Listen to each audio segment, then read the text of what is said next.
the UK say their final goodbyes to the Queen. And in sports, Ohio Esports unveils a new gaming arena. Newswatch starts right now.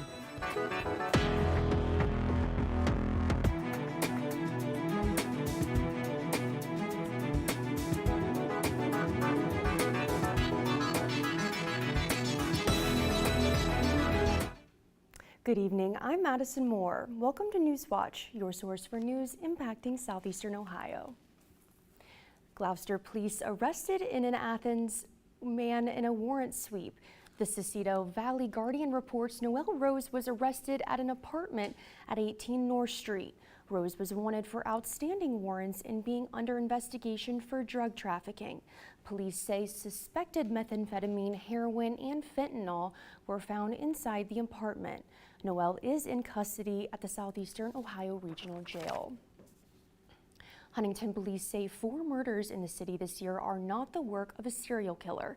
In a Facebook post yesterday, the department addressed online rumors that the deaths were connected.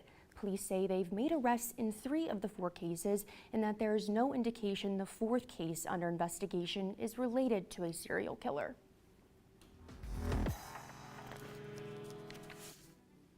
Good evening, everybody, and I'm Newswatch forecaster Cam Kuzno. Hope you've had an excellent day so far. Currently in Athens, we are seeing temperatures decline a little bit. It's 69 degrees right now. It's a little bit of a cry from the 70s that we saw earlier today. Partly cloudy skies. Winds have died down a little bit, moving from the west-northwest at 5 miles per hour. Visibility is perfectly clear. Today the low temperature will be 54 degrees, and we saw 70s today, maybe even 71, 72. And across the region, we are seeing some partly cloudy skies. It gets a little bit cloudier towards Dayton as the low pressure system that I'll talk about later churns its way through Lake Erie. And there's that low pressure system now. It's going to make its way towards the northeast, towards Buffalo, and it's going to leave everything clear for us for tonight. That's all I have for your first look at the weather. Now back to Madison. Thanks, Cam. Ohio gubernatorial candidate Nan Whaley says a new law allowing armed teachers and staff in schools is the wrong idea to stopping schools shootings. The bill law slashing the training requirements for armed personnel in Ohio schools, signed by Governor Mike DeWine, took effect yesterday and has drawn criticism from the Democrats. Whaley, who is backed by the state's largest teachers union, said, quote, "Instead of pursuing common sense policies that will keep our kids safe, DeWine did the opposite." A spokesperson for the DeWine campaign noted allowing armed personnel is a choice, not a requirement. Currently, fewer than a dozen of Ohio's schools districts have implemented the new bill. West Virginia lawmakers passed a bill today that would amend abortion laws. The bill passed by the Senate updates punishments for unlicensed individuals who perform abortions. Doctors who perform an abortion outside the list of exceptions would lose their license under the new bill as well. Along with the abortion bill, West Virginia lawmakers passed measures that would invest millions of dollars into road maintenance work. Lawmakers also approved a bill that would attract local businesses who utilize renewable energy to come to the state. The annual State of Poverty in Ohio report released today detailing the issues low-income Ohioans face. The Ohio Association of Community Action Agencies study focused on employment, child care, student loan debt, and housing. The report shows 12.7% of Ohioans live below the federal poverty line. However, the group's Philip Cole believes Ohio could see a surge in jobs within the Intel semiconductor plant. Cole also suggested lawmakers can put more funding into helping Ohioans go to college and career tech schools at its first step. Lindsey Graham proposes a nationwide abortion ban. Mourners in Scotland say their final goodbyes to the Queen. These stories and more when Newswatch returns. WOUB is recognizing members of our Cornerstone Society. The Cornerstone Society is a group that wants to ensure the future of public media in our region. It includes people across our area who value news, entertainment, and cultural programming, as well as the educational services WOUB provides. Also included are graduates of Ohio University who took part in the WOUB Student Professional Development Program. Thanks to the Cornerstone Society for their generous support. To learn how you can be involved, email woub@woub.org. Wow. On Finding Your Roots, actor Jeff Goldblum, Both my dad and my mom were Nouveau Americans. radio host Terry Gross, I know very little about my ancestry. and comedian podcaster Mark Maron. Both my grandparents spoke Yiddish when they didn't want me to understand what they were saying. Ancestors lost, It's horrible. Well, I didn't know that. stories that survived. I don't know how they did it. Finding Your Roots. Tuesday at 8 on WOUB. Man, it's already week 5. The time is just flying by. This Friday, we have the new Lexington Panthers taking on the Tri-Valley Scotties in an NBL cross-division matchup. The Waterford Wildcats take on the Eastern Eagles in a game that will have huge TVC hockey implications, and Barnesville will battle it out with River to see which OVAC team can go into week 6 undefeated. So tune in Friday night at 11:30 on WOUB. And remember, there's nothing better than Friday nights and Gridiron Glory.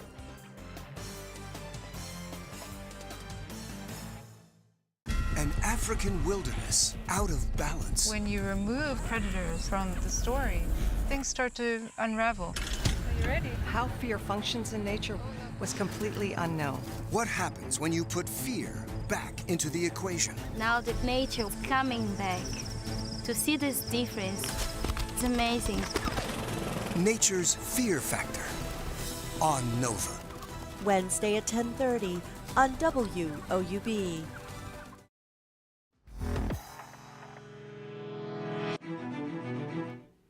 The Food and Drug Administration is set to consider the first ever over-the-counter birth control pill. A joint advisory meeting was officially scheduled for November. At the meeting, officials will review an application for over-the-counter approval of the contraceptive O pill. The contraceptive pill is a non-estrogen pill taken orally once a day to prevent pregnancy. It is currently available with a prescription. HRA Pharma submitted the application weeks after the Supreme Court overturned Roe v. Wade. A company official said over-the-counter approval will, quote, help even more women and people access contraception without facing unnecessary barriers. The review is scheduled for November 18th. However, right now, it's unclear what will be discussed of when a vote might take place. The FDA's consideration of over-the-counter birth control comes as South Carolina Senator Lindsey Graham proposes a bill that would ban abortion starting at 15 weeks nationwide. The bill that would mark the most significant abortion proposal by a Republican in Congress since Roe v. Wade was overturned. I think we should have a law at the federal level that would say after 15 weeks, no abortion on demand, except in cases of rape, incest, to save the life of the mother.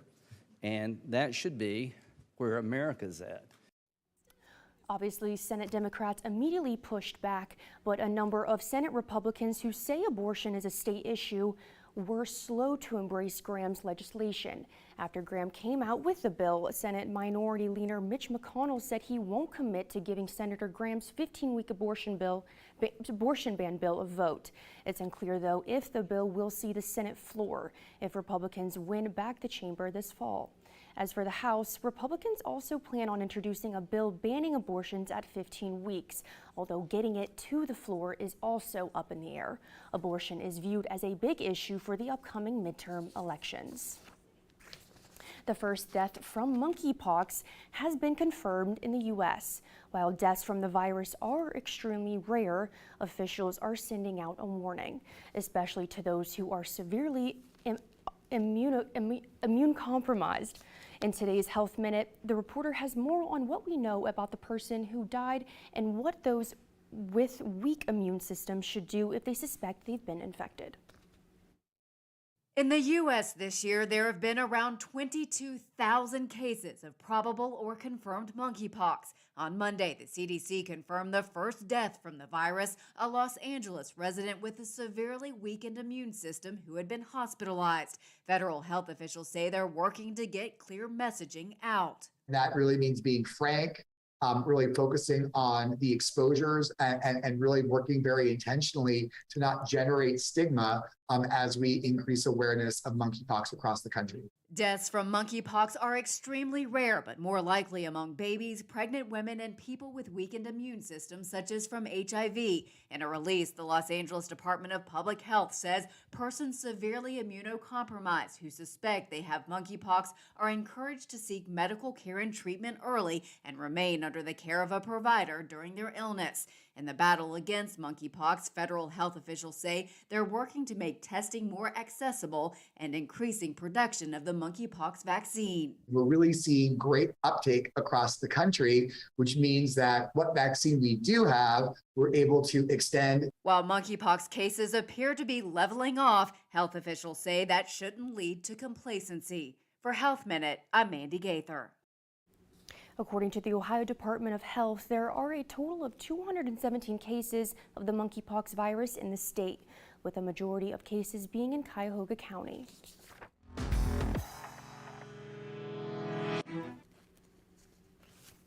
Crowds across the UK are paying their final respects to Queen Elizabeth II. Her coffin was moved from Scotland to London today, where mourners have already started gathering outside Westminster Hall, where the Queen will lie in state. Isabel Rosales is in London with details on the preparations underway for the Queen's funeral. Mourners in Scotland said their final goodbyes to Queen Elizabeth II Tuesday. I always thought the Queen would live forever, and I was so gutted when she passed away, so I had to make the journey here to pay me respects. The Queen's coffin moved from St. Giles Cathedral Tuesday and flown to London, now resting at Buckingham Palace. On Wednesday, the Queen will lie in state at Westminster Hall until her funeral next Monday. Crowds in London already gathering to pay their respects. We came last night, we've been sleeping here, whether it's cold or not, we don't mind. If you don't love somebody, you won't do anything for anyone. Preparations for the Queen's funeral underway in the capital city. The royal soldiers out practicing for the formal ceremonies Monday night. Meanwhile, King Charles III and the Queen Consort Camilla met with mourners in Belfast, Northern Ireland. The monarchy and Northern Ireland have a complicated past. For nearly half of Queen Elizabeth's 70-plus-year reign were years of bloody violence known as the Troubles, which pitted UK Unionists against the Irish nationalists who fought to break away from the monarchy. Bringing those two sides together was something the late Queen focused on. The visit to the Republic of Ireland was hugely important because it was that coming together of the two countries. In London, I'm Isabel Rosales reporting. Even as much of Great Britain is mourning the late Queen Elizabeth, some are questioning the future of the monarchy. With King Charles III's reign having just begun, some Britons, particularly the younger generation, are asking why the UK still has a royal family. Nada Bashir has the story. Deeply admired and widely revered, Queen Elizabeth leaves behind a towering legacy, drawing mourners in their thousands to commemorate her life. But away from Buckingham Palace, the prospect of a new royal era strikes a different chord. From my side, absolutely outdated, and they shouldn't really have the level of diplomatic influence as they do. It's nice to keep the tradition, but it's just they're not very... They don't do that much apart from bring tourism. They're not as important as they were back in like 100 years ago. I think it's definitely time to rethink, and I know a lot of people loved Queen Elizabeth, and I don't think that same fondness is there for King Charles. The royal family has faced criticism over its colonial past, which it has acknowledged. The enduring Commonwealth, a legacy of the British Empire. But a poll carried out ahead of the Queen's Platinum Jubilee found that 2 out of 3 British people still support keeping the monarchy. Others are questioning the royal family's place in modern society, particularly as the country faces a deepening cost of living crisis, with energy bills and food prices soaring. They should definitely pull more money back from those guys and feed it into the system for people who actually genuinely need the help. Now, King Charles takes on the challenge of cementing the royal family's place and relevance in modern Britain. Nada Bashir, CNN, London. Annual inflation numbers drop below projections. That story's still ahead. And finally, we had our first taste of some fall weather this year. Stick around for my full forecast after the break to find out whether or not it'll linger on to the week. And if you want more of Newswatch, you can check us out on YouTube, Instagram, and Twitter.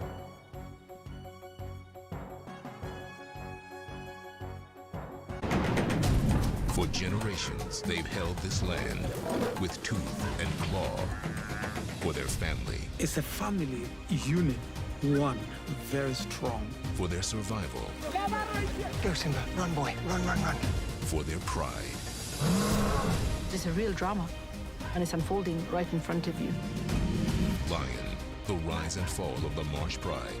Wednesday, September 14th on PBS and the PBS app. Charlie Pride wanted to become the next Jackie Robinson. Playing in the Negro League, the guys heard my voice and they said, man, you make a lot of money singing. You sing pretty good. Instead, he became the first black country music superstar. He sang it so much better than so many of the good country artists at the time. Look for Charlie Pride. The Jackie Robinson of country music. On American Masters. Thursday at 9 on WOUB.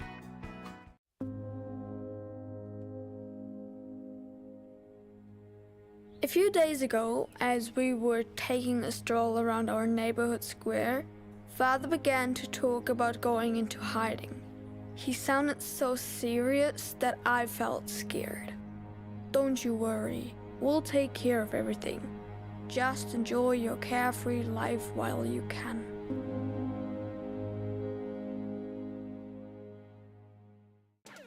Man, it's already week 5. The time is just flying by. This Friday, we have the new Lexington Panthers taking on the Tri-Valley Scotties in an NBL cross-division matchup. The Waterford Wildcats take on the Eastern Eagles in a game that will have huge TVC hockey implications, and Barnesville will battle it out with the River to see which OVAC team can go into Week 6 undefeated. So tune in Friday night at 11:30 on WOUB. And remember, there's nothing better than Friday nights and Gridiron Glory.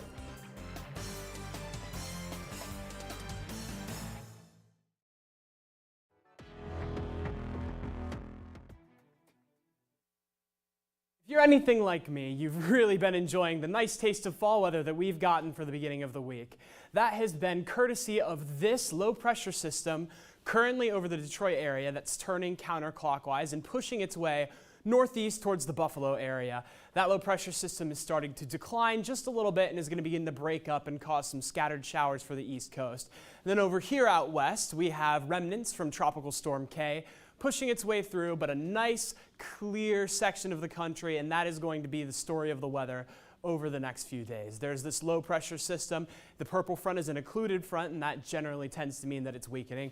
Currently in the area, we're not seeing any rainfall as all of the low pressure and all of the rain is way to the north of us in the Cleveland area.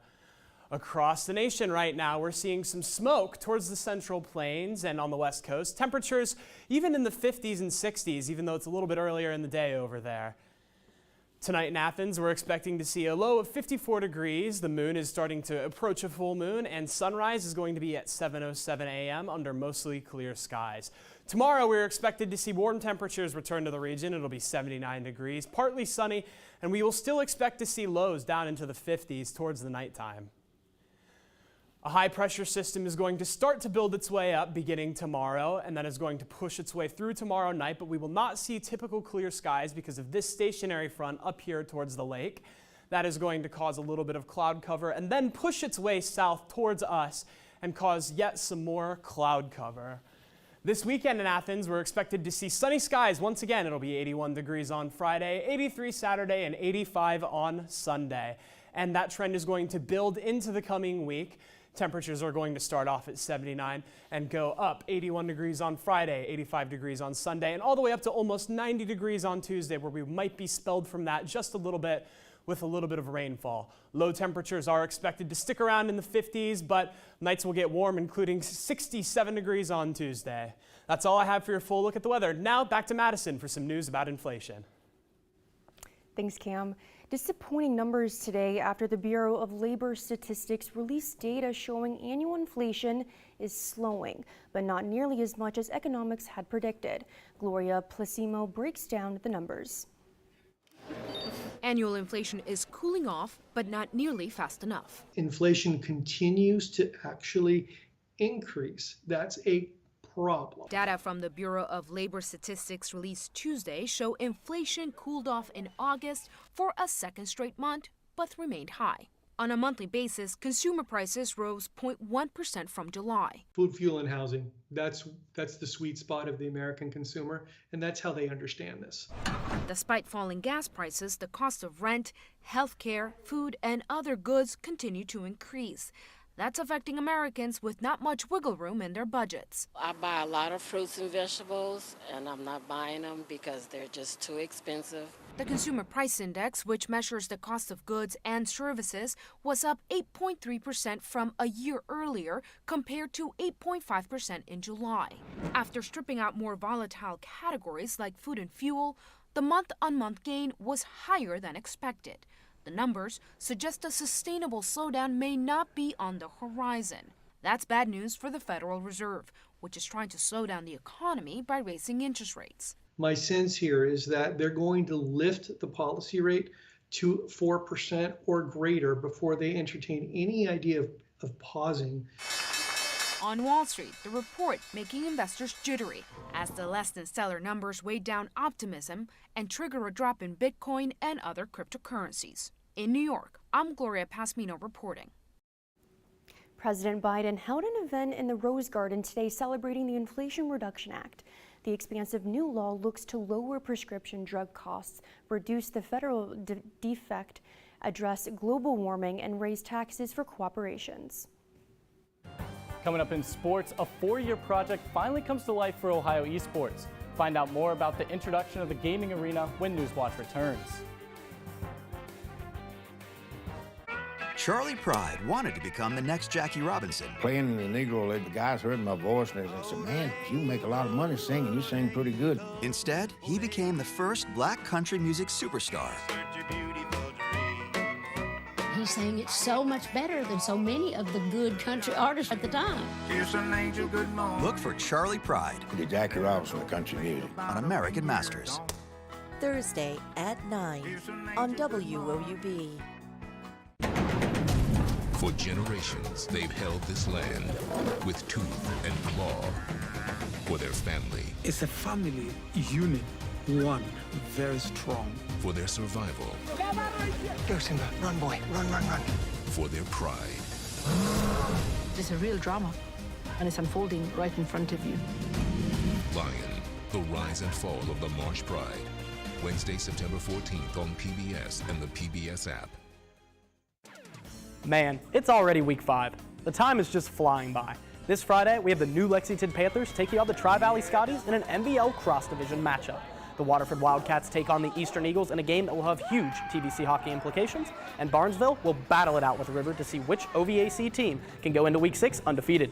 So tune in Friday night at 11:30 on WOUB. And remember, there's nothing better than Friday nights and Gridiron Glory.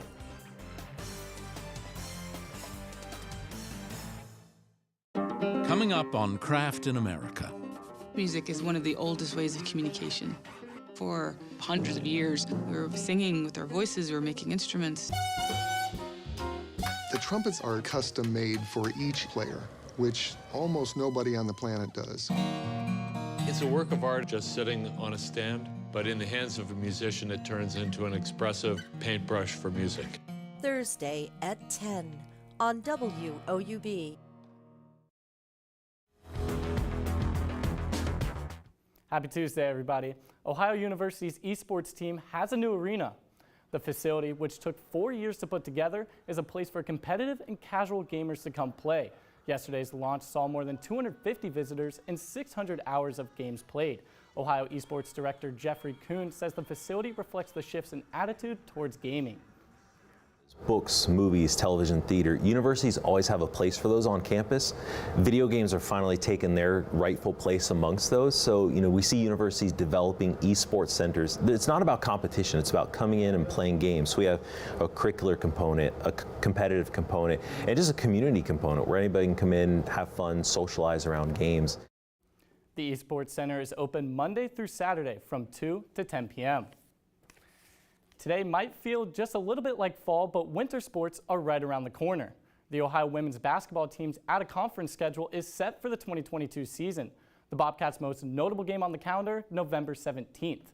OU plays host to the Ohio State Buckeyes in the Convocation Center. But the Ohio teams don't stop there. The Cincinnati Bearcats travel to Athens December 13th. The Bobcats open the season November 7th against Long Island University. Ohio football also has some scheduling news. The Bobcats' September 24th matchup against Fordham has a 2 p.m. kickoff. It's the final game of out-of-conference play for Ohio, but this week the Bobcats have a tall task against the Iowa State Cyclones. Head coach Tim Albin says it's another early challenge for Ohio. In my time here at Ohio, we've never played back-to-back Power 5. That's a fact. And so we're sore. I mean, we're relatively healthy. Alec Burton's out probably 3 weeks, Julian.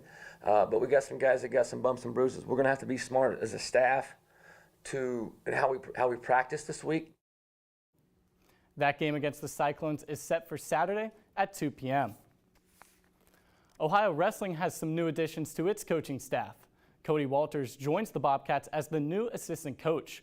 Walter was a part of Ohio Wrestling from 2011 to 2016, serving as captain for 3 years. He spent time in Morgantown as the assistant for the West Virginia Mountaineers. But Walter comes to Ohio from Nordonia High School in northeastern Ohio. There he coached 2 state players, 6 district players, and 9 district qualifiers. Walter joins an Ohio team that went 9-4 a season ago. Ohio volleyball is already racking up some hardware. Sam Steele is your MAC East Defensive Player of the Week. The junior libero led Ohio during the weekend's Bobcat Invitational in the Convocation Center. The all-tournament honoree recorded a season-high 27 digs in the final match against Tennessee Tech. It was a clean slate for Steele, who only tallied 2 errors on the weekend. The Bobcats hit the road to Indianapolis for the Bulldog Invitational this weekend. I'm Aiden Crowley, and that's it for sports. Back to you, Madison. Thanks, Aiden. I'm going to send it over to Cam with a final look at your weather. Thank you, Madison. And we can see that low pressure system that brought us the nice cold fall weather begin to churn away and spin out. And we will see a return to warm temperatures over the next few days. Tonight in Athens, we're expecting a low of 54 degrees. That'll be sort of the last hurrah for the fall weather that I certainly have been enjoying. And tomorrow we're going to see a high of about 80 degrees, and it will continue to tick its way upwards to almost 90 by the middle of next week, under some partly sunny skies this weekend. 81 degrees on Friday, 83 Saturday, and 85 on Sunday, with the expected maximum around Tuesday, about 90 degrees with the maximum of that high pressure. That's all I have for your last look at the weather. NASA is planning on crashing a spacecraft into an asteroid. In about 2 weeks, NASA scientists will slam a refrigerator-sized spacecraft into an asteroid called Dimorphos. The crash is a test, and the asteroid is not threatening Earth. Scientists, however, want to see if the collision can change the asteroid's orbit. It's the first test of its kind and could be a crucial step in learning how effective a crash could be in protecting the Earth from potentially being hit by an asteroid. The mission is expected to happen September 26th. And that does it for our broadcast this evening. Thanks for watching. I'm Madison Moore. Stay tuned for the PBS NewsHour coming up next. And remember, you can find the latest news anytime at woub.org or follow us on social media. Have a great night.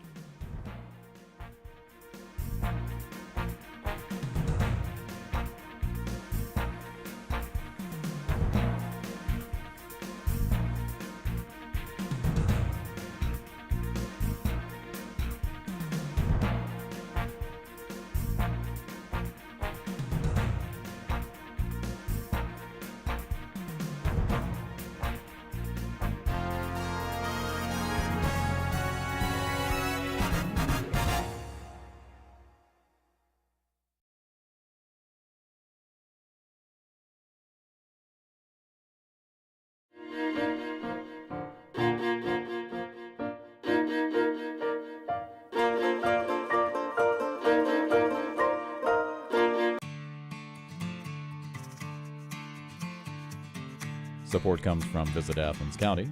More information can be found at AthensOhio.com. Athens, it's more than a place. Support comes from Goldsberry Wealth Strategies and